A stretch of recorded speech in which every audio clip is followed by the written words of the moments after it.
Greetings to all of you.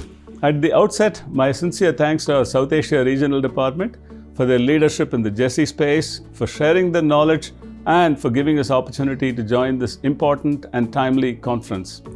All dimensions of the GESI framework are quite critical in Southeast Asia as well. We approach social inclusion in the sub-region as an inherent value in ADB operations, as it also furthers the gender equality agenda. ADB's assistance in Southeast Asia is focused on removing the persistent inequality that affects women and girls in every aspect of their lives. Inequality that leaves them with less access to resources, to decent jobs, security, and safety. The same structures that perpetuate gender inequality can also marginalize and even exclude the economically or socially vulnerable people, as well as the disabled, from fully participating in society. Unfortunately, the COVID-19 pandemic has worsened inequality and exclusion of the already poor and vulnerable. Jobs and livelihoods have been lost at a scale that is unlikely to bounce back quickly.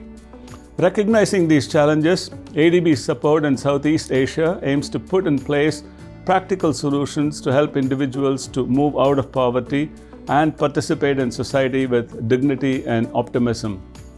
Our railway project in Metro Manila in the Philippines, for example, includes a poverty graduation approach for poor households affected by resettlement. Linking them to new housing, work, and financial inclusion means individuals can participate fully in their society. We have combined this with strong gender and disability inclusion features in the actual building of the infrastructure to ensure that the new trains and train stations are safe and accessible for everyone, and particularly women and those with disability. Another example in the Philippines is agriculture sector reforms, which aim to boost food security and provide targeted support for the vulnerable, including women and children.